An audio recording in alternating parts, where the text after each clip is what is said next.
بسم اللہ الرحمن الرحیم عن سلیم بن عامر رضی اللہ عنہ قال کان بین معاویۃ و بین الروم عہد وکان یسیر نحو بلادہم حتی اذا انقضى العہد غزاهم فجاء رجل على برزون وهو يقول الله أكبر وفاء لا غدر فنظروا فإذا عمرو بن عبسة فارسل إليه معاوية فسأله فقال سمعت رسول الله صلى الله عليه وسلم يقول من كان بينه وبين قوم عهد فلا يشد عقدة ولا يحلها حتى ينقضي أمدها أو ينبذ إليهم على سواء فرجع معاوية رضی اللہ عنہ۔ ابو داؤد شریف، ترمذی شریف، مشکات شریف۔ ترجمہ: حضرت سلیم ابن عامر رضی اللہ تعالی عنہ سے منقول ہے کہ حضرت معاویہ رضی اللہ عنہ اور رومیوں کے درمیان معاہدہ تھا۔ امیر معاویہ رومیوں کے شہروں کی طرف سفر کر رہے تھے تاکہ جب مدت عہد ختم ہو جائے تو اچانک ان پر حملہ کر دے۔ اتنے میں ایک شخص غیر عربی گھوڑے پر آیا اور کہنے لگا کہ اللہ اکبر، عہد پورا کرو، عہد شکنی مت کرو۔ لوگوں نے دیکھا تو معلوم ہوا کہ وہ حضرت عمرو بن عبسہ رضی اللہ عنہ ہے۔ حضرت معاویہ رضی اللہ تعالی عنہ نے ایک آدمی کو ان کے پاس بلانے کے لیے بھیجا۔ پھر ان سے معلوم کیا تو انہوں نے جواب دیا کہ میں نے رسول اللہ صلی اللہ علیہ وسلم سے سنا ہے، آپ فرماتے تھے کہ جب کسی کا کسی دوسری قوم سے کوئی معاہدہ ہو تو نہ اس کو مضبوط کرے اور نہ گیرا کھولے، یعنی نہ سختی کرے اور نہ اس میں نرمی کرے، یہاں تک کہ اس کی مدت پوری ہو جائے یا یہ کہ معاہدہ توڑ دے۔ دونوں اس معاملے میں برابر کے خبردار ہو جائیں۔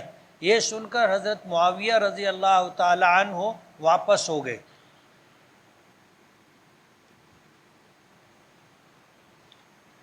حدیث پاک آپ نے سنی، ترجمہ سنا۔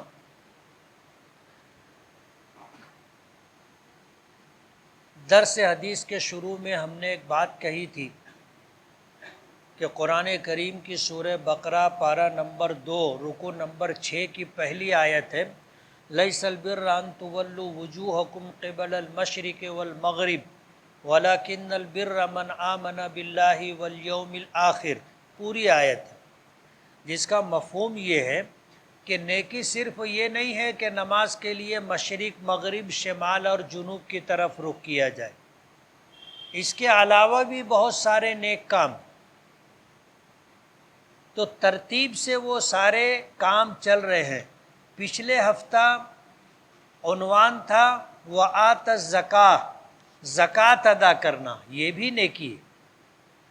ابھی قرآن کریم کی آیت میں ہے والموفون بعہدہم اذا عاہدوا، نیکی یہ بھی ہے کہ جب آپس میں ہم لوگ معاہدہ کریں تو اس معاہدے کو پورا کریں۔ معاہدے کو پورا کرنا بھی نیکی ہے۔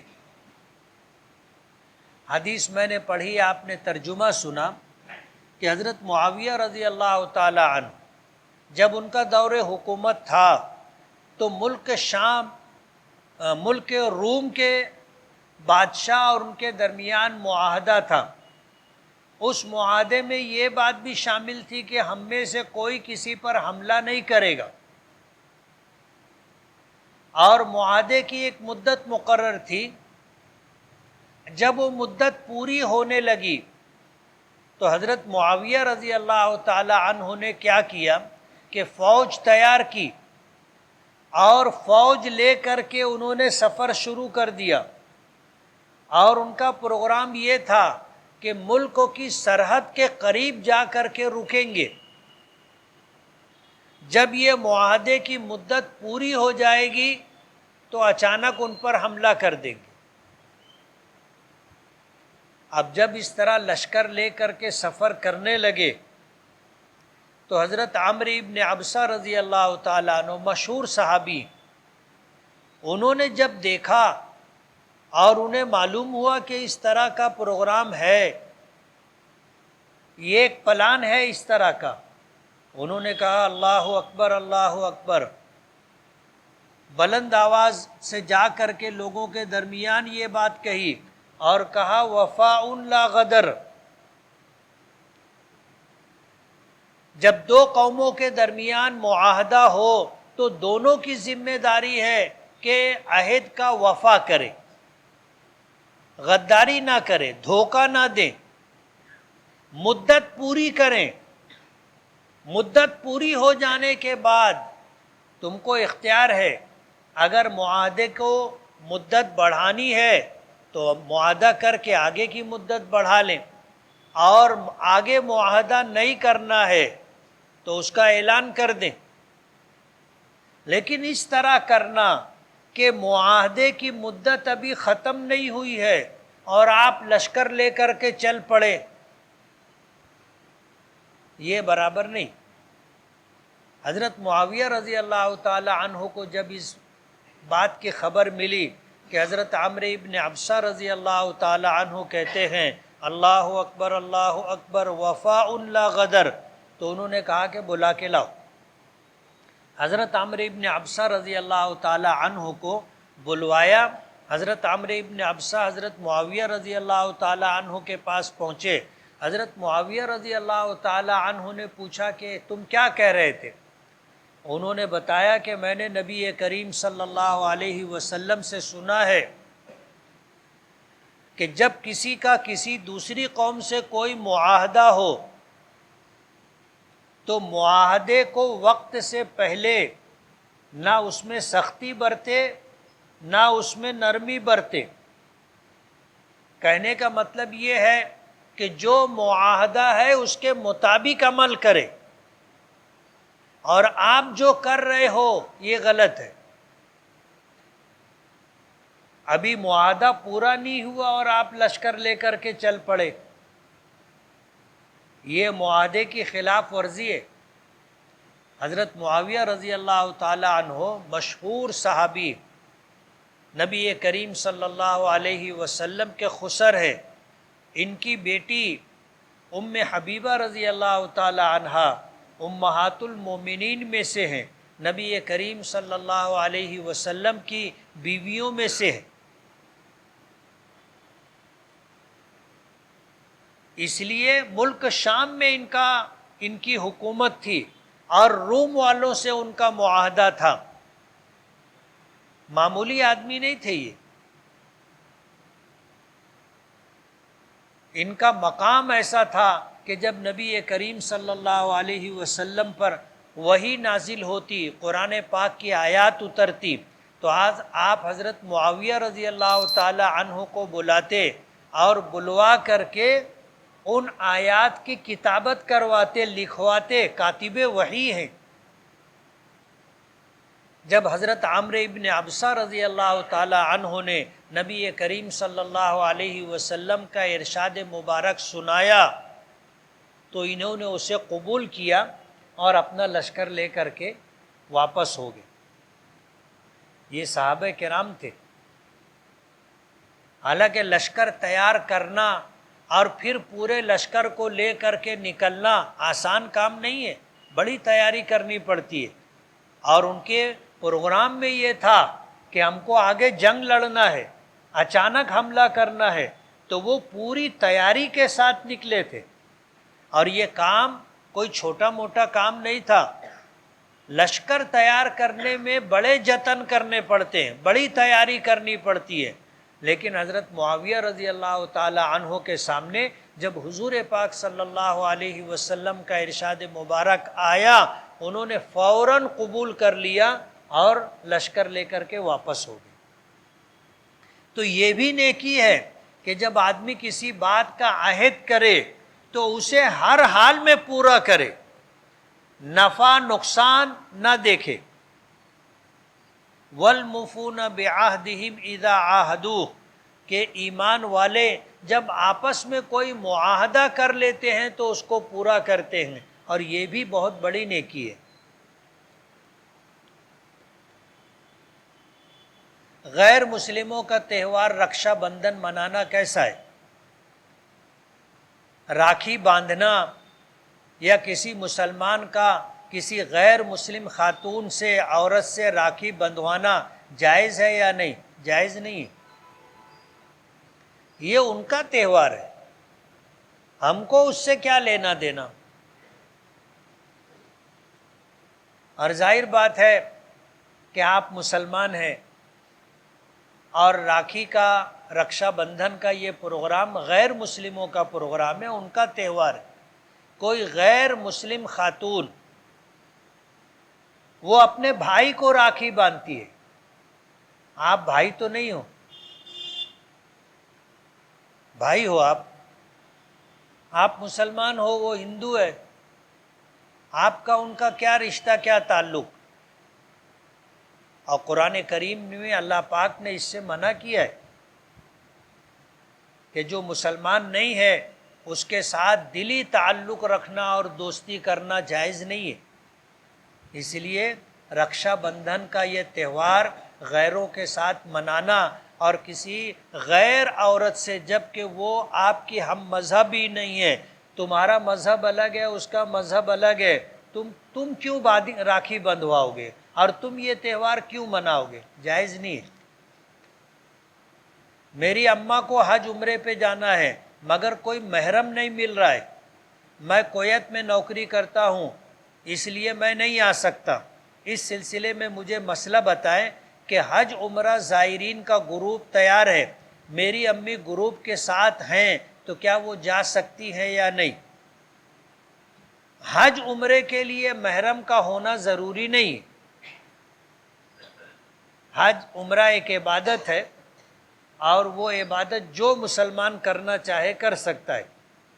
مسئلہ یہ ہے کہ غیر اپنے محرم کے بغیر سفر کرنا کیسا ہے؟ شریعت نے منع کیا ہے۔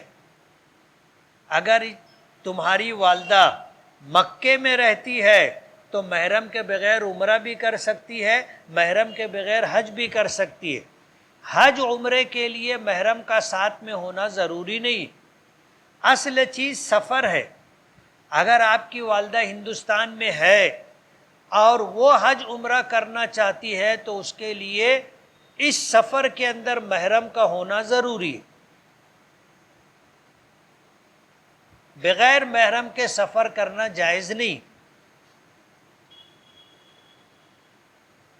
دوسرا مسئلہ، عورتوں پر حج فرض ہونے کے لیے مردوں کے مقابلے میں ایک شرط جائز زیادہ ہے، اور وہ شرط یہ ہے کہ کسی عورت پر اس وقت تک حج فرض نہیں ہوگا جب تک اس کے پاس محرم نہ ہو۔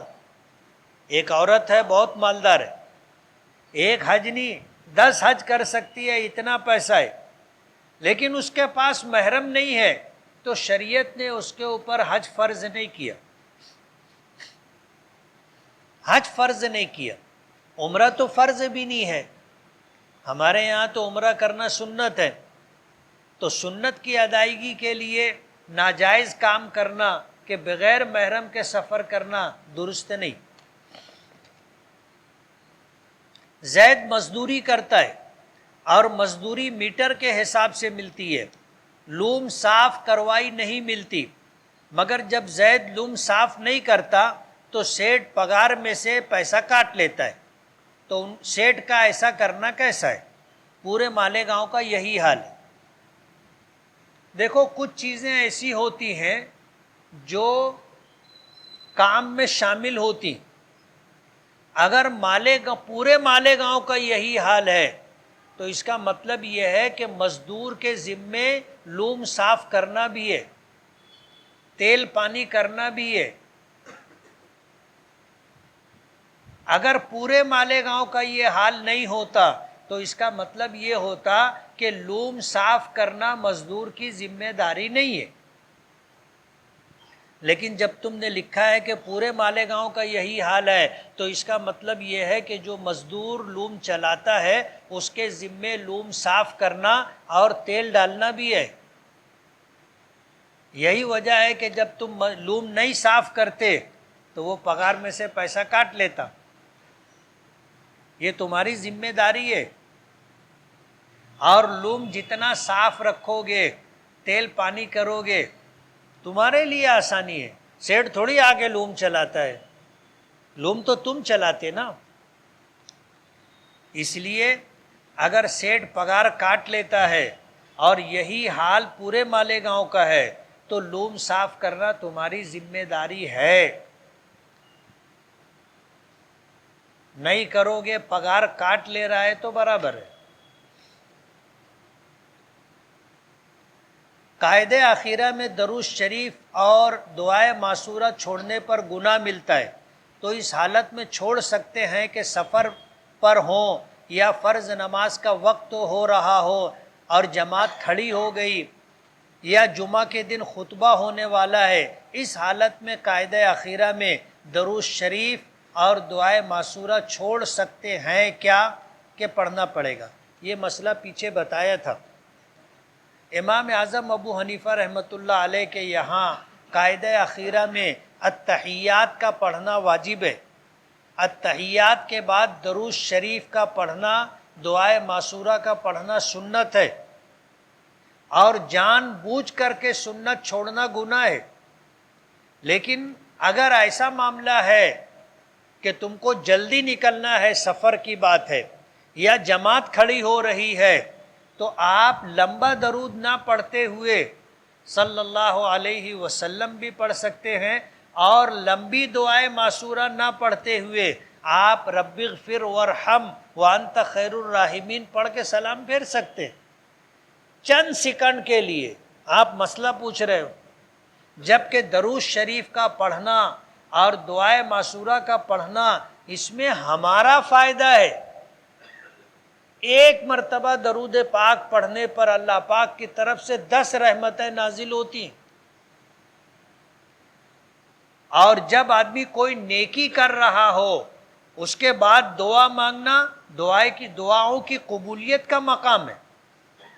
یہی وجہ ہے کہ نماز کے اخیر میں سلام پھیرنے سے پہلے دعائے معصورہ ہے، اس لیے کہ یہ دعا کی قبولیت کا مقام۔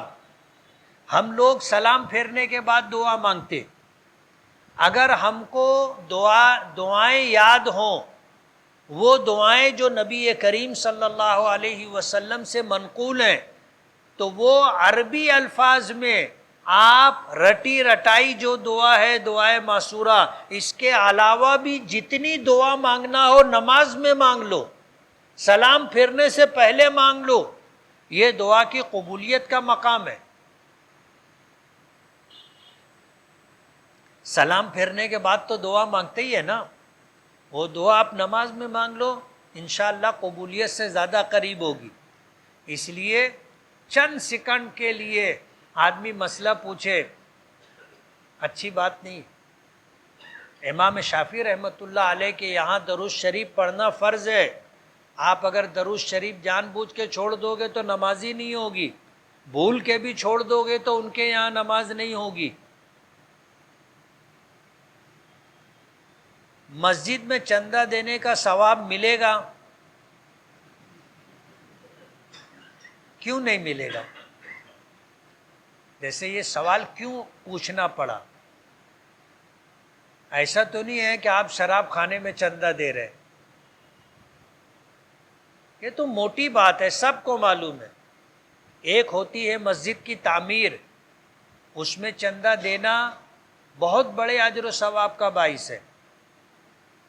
حدیث پاک میں آتا ہے من بنا للہ مسجدا بنى اللہ لہ بیتا فی الجنہ، جو شخص اللہ کی رضا کے لیے مسجد تعمیر کرے گا، اللہ تعالیٰ اس کے لیے جنت میں عالی شان محل بنا کر کے دے گا، اتنا بڑا ثواب۔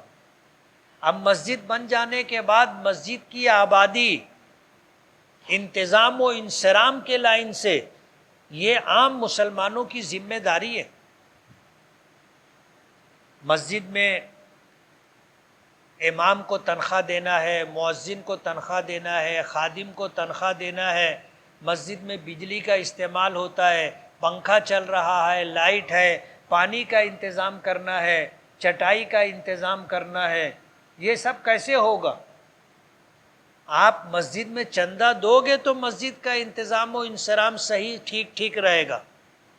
اس لیے مسجد میں ہمیشہ چندہ دینا چاہیے.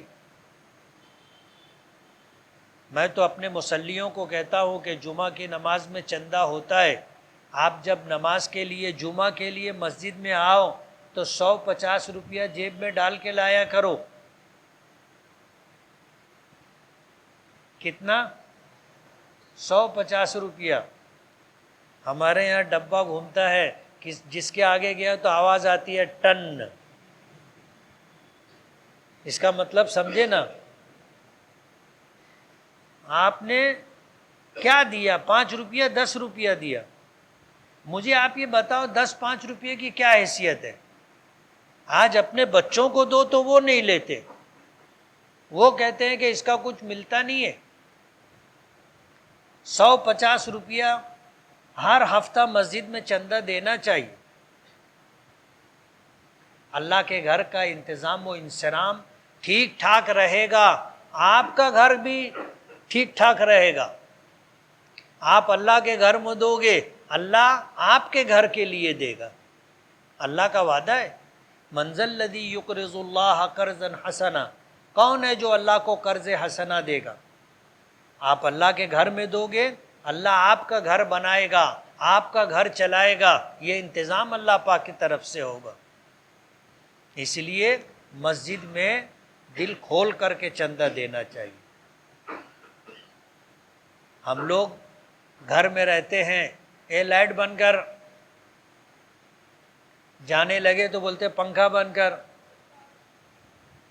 مسجد میں بھی تو بجلی استعمال ہوتی ہے نا. ہم لوگ آتے ہیں ایسے دیکھتے کدھر پنکھا چل رہا ہے، اور بند رہتا ہے تو پنکھا چالو کرواتے. اس لیے مسجد میں چندہ دینا چاہیے، انشاءاللہ بہت زیادہ اجر و ثواب ملے گا. ماں باپ اور بھائی بہن پر خرچ کرنے کا بھی ثواب ملتا ہے. جی ہاں، ماں باپ بھائی بہن ضرورت مند ہیں، غریب ہیں، اور اللہ نے آپ کو نوازا ہے، آپ ان کی مدد کر سکتے ہیں، تو دوسروں کو دینے سے بہتر یہ ہے کہ اپنے ماں باپ اپنے بھائی بہنوں کو دو، ان کے اوپر خرچ کرو. اس میں ڈبل ثواب ہے. ایک تو رقم و خرچ کرنے کا ثواب، اور ایک رشتہ داروں میں صلہ رحمی کرنے کا ثواب، ڈبل ثواب ہے. کچھ لوگ ایسے ہوتے ہیں کہ دوسروں کو تو دے دیتے، بھائی بہنوں کو نہیں دیتے. دوست یاروں پر پیسہ خرچہ کر دیتے ہیں، اپنے بھائی بہنوں پر خرچ نہیں کرتے. یہ اولین حقدار ہے. اگر ضرورت مند ہیں تو آپ کے اوپر ضروری ہے کہ ان کی مدد کریں، ثواب ملے گا. کیا جنت کی زندگی اعمال کے مطابق ہوگی؟ ہاں. آپ جتنے زیادہ نیکیوں کے اعتبار سے بڑھے ہوں گے، جنت میں آپ کا درجہ بھی اتنا بڑھا ہوگا. سب جنتی ایک جیسے نہیں ہوں گے، سب جنتی ایک جیسے نہیں ہوں گے. سب سے بلند درجہ نبی کریم صلی اللہ علیہ وسلم کا ہوگا. جنتیں بھی بہت ساری ہیں، جنت الفردوس ہے، جنت النعیم ہے، ایسے کئی درجے میں جنتیں ہیں.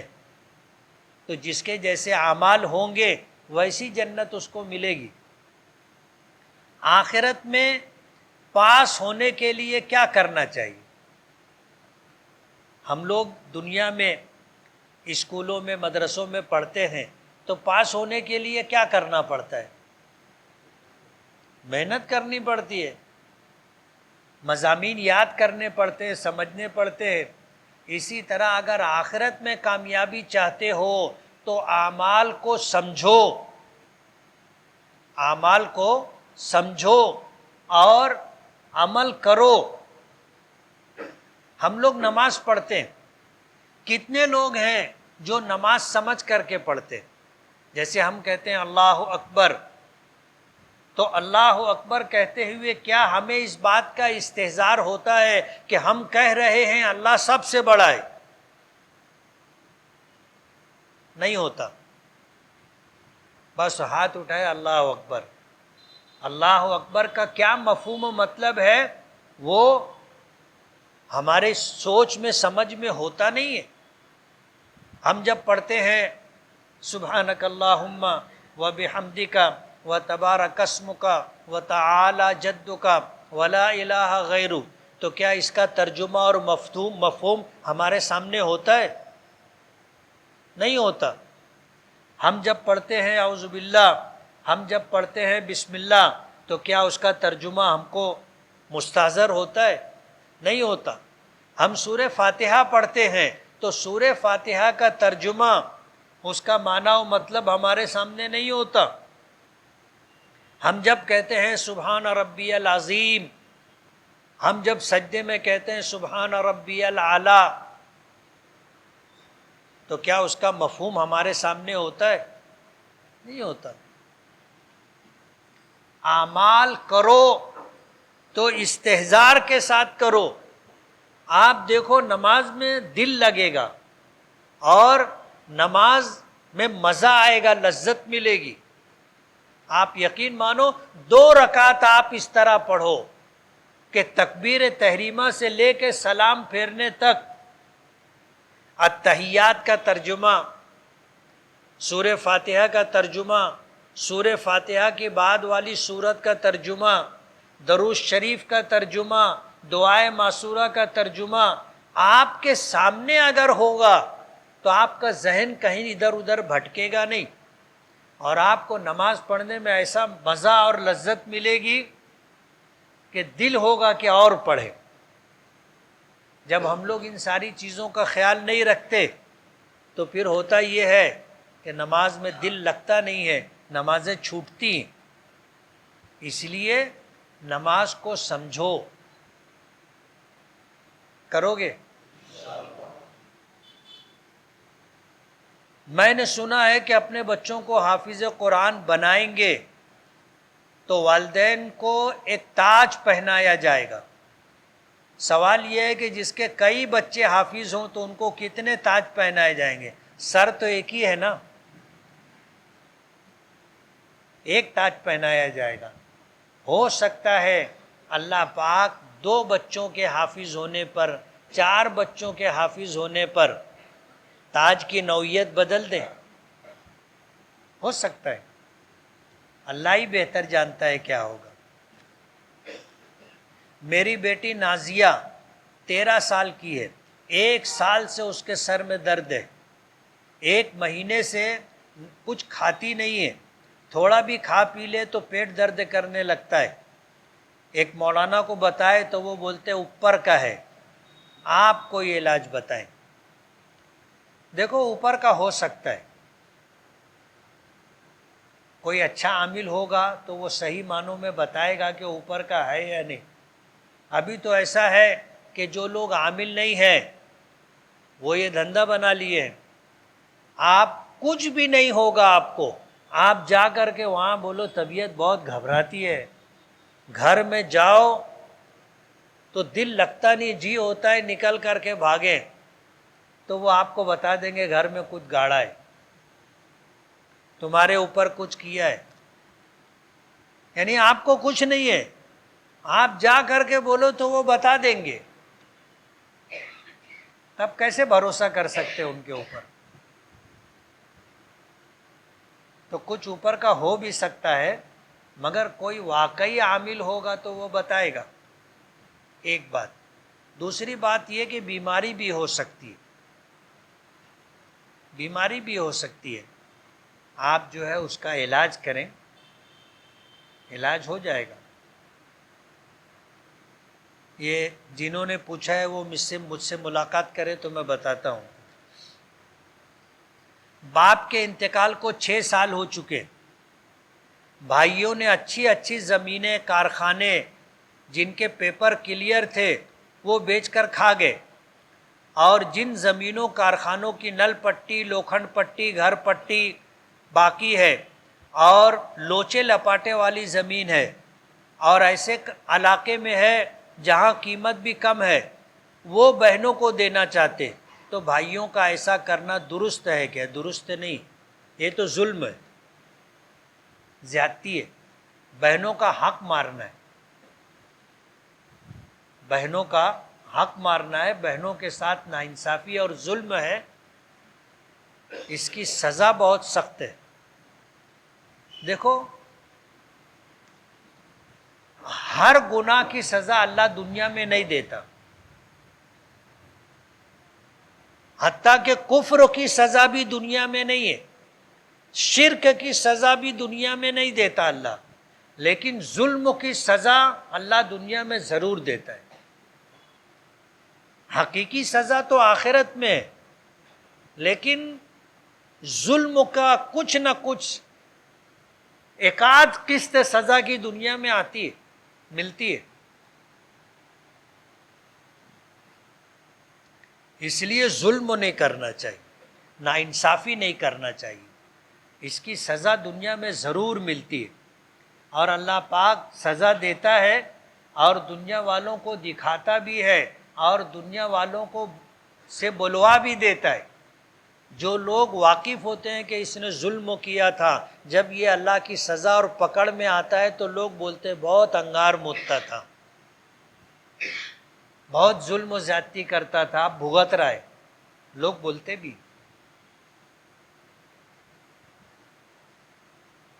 نکاح کرنے میں کیا دیکھنا چاہیے، اس پر میں نے تفصیل سے بات کی تھی۔ نکاح کرنے میں دینداری دیکھنا چاہیے۔ ہندو لوگ مسلمانوں کو پکڑ کر جے شری رام کے نعرے لگواتے ہیں، اس کا کیا حکم ہے؟ یہ بھی پچھلے ہفتہ میں نے تفصیل سے بتایا تھا۔ زید نے اپنے بڑے بھائی کا بچہ گود لیا ہے، زید کی بھابھی اس بچے کے حمل کو ضائع کرنا چاہتی تھی، زید کو اولاد نہیں تھی تو زید نے کہا کہ ضائع مت کرو، بچہ پیدا ہو جائے گا مجھے دے دینا، میں گود لے لوں گا۔ آج بچے کی پیدائش ہوئی ہے، اور اتفاق کہیے کہ زید کی بیوی بھی امید سے ہے، پہلے بچہ نہیں تھا، اب بچہ 2.5-3 مہینے کی بعد ڈیلیوری ہے۔ اب زید کی بیوی بھابھی کے بچے کو گود لے کر دودھ پلائے گی تو کیا زید اس بچے کو اپنا نام دے سکتا ہے؟ جبکہ زید کے بڑے بھائی نے اس کی اجازت بھی دی۔ دیکھو، دودھ پلانے سے مسئلے کی نوعیت بدل جاتی ہے۔ دودھ پلاؤ گے کہ اب یہ بچہ جس کا دودھ پیے گا اس کا، اور اس عورت کو جو دودھ ہوا ہے جس کی وجہ سے، یعنی اس کا شوہر، ان کا رضائی بیٹا ہو جائے گا۔ کیا ہو جائے گا؟ رضائی بیٹا۔ اور جس عورت نے دودھ پلایا ہے وہ رضائی ماں ہو جائے گی، اور اس عورت کا شوہر اس بچے کا رضائی باپ ہو جائے گا۔ اس پر مستقل احکام ہے۔ اب اس بچے کا نکاح ان میاں بیوی کے کسی بچے کے ساتھ نہیں ہو سکتا، یہ آپس میں دودھ شریک بھائی بہن ہیں۔ سمجھ میں آیا؟ لیکن اس بچے کے حقیقی باپ کی جگہ رضائی باپ سگے باپ کی جگہ اپنا نام نہیں دے سکتا۔ نبی کریم صلی اللہ علیہ وسلم نے اس سے منع کیا ہے، اور اس پر وعید ہے، وعید ہے۔ حدیث پاک میں آتا ہے من انتمى الی غیر ابیہ وہو یعلم فالجنۃ علیہ حرام، کہ کوئی شخص جان بوجھ کر کے اپنے باپ کے علاوہ کسی اور کو اپنا باپ بتائے تو اس نے اپنے اوپر جنت حرام کر لی۔ مسجد کے امام صاحب حافظ و عالم ہیں، کیا ان کو مسجد کا ٹرسٹی بنایا جا سکتا ہے؟ بنایا جا سکتا ہے، اور بنانا چاہیے۔ ہوتا کیا ہے کہ غیر عالم لوگوں کو مسجد اور مدرسے کی ذمہ داری دے دی جاتی ہے، تو اس سے بہتر یہ ہے کہ عالم کو یہ ذمہ داری دی جائے۔ کوئی شخص اتنا بیمار ہے کہ دائیں بائیں کروٹ لیٹ کر نماز نہیں پڑھ سکتا، صرف چت لیٹ کر نماز پڑھنے پر قادر ہے، تو اس کا طریقہ کیا ہوگا؟ نماز کا وقت ہو تو اس کو قبلہ رخ کر دے، قبلہ رخ کرنے کے لیے اس کے پیروں کو قبلے کی طرف کرنا ہوگا، اور اس کے جسم کو، سر کو تکیہ لگا کر کے تھوڑا سا اونچا کر دیں گے تاکہ اس کا چہرہ سینہ قبلے کی طرف ہو جائے. جیسے پورا نہیں بٹھا سکتے تو تھوڑا سا اس کو اٹھا دیں اور اس طرح نماز پڑھیں گے. آج کل پرانی نوٹ اور پرانا سکہ بیچنے کا ماحول بنا ہوا ہے. کیا ہم ان کو بیچ سکتے ہیں اور کیا یہ جائز ہے؟ اگر وہ نوٹ اور سکہ چلنا بند ہو گیا ہے، پرانے نوٹ اور سکے آج نہیں چل رہے ہیں، پہلے کے سکے تھے چلتے تھے، آج وہ بند ہو گئے ہیں، تو اس کو کم زیادہ قیمت سے بیچ سکتے. اور اگر وہ سکے آج چل رہے ہیں تو جتنے کا ہے اتنے کے ہی بدلے میں اس کا لین دین ہوگا. کچھ لوگ کہتے ہیں کہ داڑھی جب چہرے پر پہلی بار آئے تو کاٹ لینا چاہیے، اس سے داڑھی گھنی اور اچھی آتی ہے. کیا یہ بات درست ہے؟ درست نہیں. دھیرے دھیرے وقت گزرنے کے ساتھ معاملہ آگے بڑھتا ہے، اور ہر ایک کی داڑھی گھنی نہیں ہوتی. کسی کی داڑھی ہلکی ہوتی ہے، کسی کی گھنی ہوتی ہے. اس لیے کٹوانے سے داڑھی گھنی ہو جائے گی ایسا نہیں. اللہ نے جن کو گھنی داڑھی دی ہے تو غسل میں تو یہ ضروری ہے کہ چہرے کی کھال تک پانی پہنچنا چاہیے تبھی غسل ہوگا. وضو میں اتنی رعایت ہے کہ گھنی داڑھی ہونے کی صورت میں اگر ہم اہتمام نہ کریں تو پانی چہرے کی کھال تک نہیں پہنچے گا. تو ان کو یہ سہولت اور رعایت دی گئی ہے کہ وہ داڑھی کے اوپر پانی بہا لے. جو کھال کھلی ہوئی ہے اس پہ تو پانی پہنچانا ضروری ہے، اور جو کھال گھنی داڑھی کے اندر ہے اور آسانی سے پانی نہیں پہنچے گا تو گھنی داڑھی کے اوپر سے اگر پانی بہہ گیا تو وضو ہو جائے گا. خلال کرنا سنت ہے. زید ایک شدید بیماری میں مبتلا ہے، ڈاکٹر علاج سے مایوس ہو چکے. زید نے ایک ایسے ادارے سے قرض لیا ہے کہ اس کی وفات کے بعد قرض کی باقی رقم معاف کر دی جائے گی، لیکن جب تک زندہ ہے اسے قرض کی قسطیں ادا کرنی پڑیں گی، وہ بھی سود کے ساتھ. اب یہ معلوم نہیں ہے کہ زید کی نیت کیا تھی قرض لینے کی. ایسی صورت میں زید کا یہ قرض لینا شرعاً جائز تھا، اور سود ادا کرنے کا کیا حکم ہے؟ جائز نہیں ہے. یہ سودی قرض ہے. جب آپ کو قرض کے ساتھ سود بھی ادا کرنا پڑ رہا ہے تو اس طرح قرضہ لینا جائز نہیں ہے، چاہے وہ علاج و معالجے کے لیے ہو. زید اپنی 3 بیٹیوں کی شادی کے لیے ہر سال تقریباً 35,000 روپیہ LIC کی پالیسی جمع کرتا رہا. بیٹیوں کی پالیسیاں بالترتیب 11، 12، 13 سال کی تھی. ایک بیٹی کی شادی ہو چکی ہے، دوسری بیٹی اور تیسری بیٹی کی شادی ہونا باقی ہے. پالیسی کی رقم نکلوائی تو ہر بیٹی کے حساب سے 45 سے 48 ہزار روپے زائد رقم ملی ہے. تو کیا یہ رقم بیٹی کی شادی کے اخراجات میں استعمال کرنا شرعاً جائز ہے؟ جائز نہیں ہے. اولاً تو پالیسی لینی نہیں چاہیے، پالیسی لینا ہی ناجائز ہے. اب اگر آپ نے پالیسی لے لی تھی، معلوم نہیں تھا آپ نے لے لی، تو آپ کی جتنی رقم بھری ہوئی ہے اتنی رقم تو آپ کی ہے، آپ جہاں چاہو وہاں استعمال کر سکتے. شادی میں بھی استعمال کر سکتے، دوسری جگہ بھی.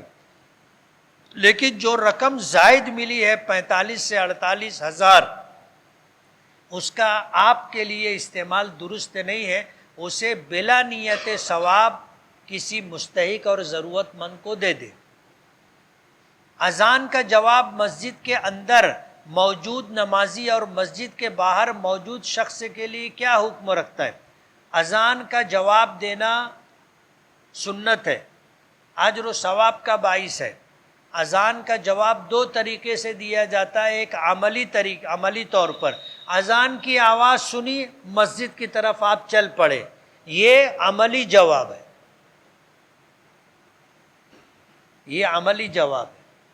اب ایک شخص مسجد کے اندر موجود ہے تو عملاً تو اس نے اذان کا جواب دے دیا، لیکن اذان کے ہر جملے کے بدلے میں اللہ اکبر کے بدلے میں اللہ اکبر کہنا، اشہد ان لا الہ الا اللہ کے سامنے اشہد ان لا الہ الا اللہ کہنا، اشہد ان محمد الرسول اللہ کے سامنے اشہد ان محمد الرسول اللہ جواب میں کہنا، حی علی الصلاح حی علی الفلاح کی جگہ لا حول ولا قوت الا باللہ کہنا۔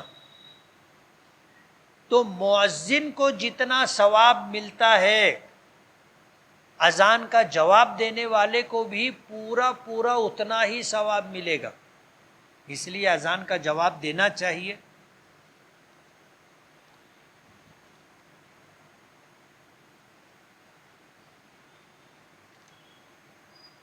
جج سزائے موت سنانے کے بعد قلم کیوں توڑ دیتے؟ کوئی یہ شرعی مسئلہ نہیں ہے، لیکن کورٹوں میں یہ طریقہ رائج ہے کہ اگر کسی کو پھانسی کی سزا دے دی جاتی ہے تو اس کے بعد جج لوگ قلم توڑ دیتے۔ ظاہر بات ہے اتنا سخت فیصلہ کیا گیا کہ اس فیصلے کے بعد اب یہ قلم دوسرے کسی فیصلے کے لیے استعمال نہیں کرتے، اس لیے قلم توڑ دیتے۔ کیا حافظ قرآن اپنے ساتھ 10 لوگوں کو جنت میں لے جائے گا؟ لے جائے گا۔ دعا کا طریقہ بتائیے جو دل پر اثر کرے، دل سے مانگو گے تو دل پہ اثر کرے گا، سمجھ رہے ہو؟ دل سے مانگو گے تو دل پہ اثر کرے گا، اور جو دعا دل سے مانگی جاتی ہے وہ قبول ہوتی ہے۔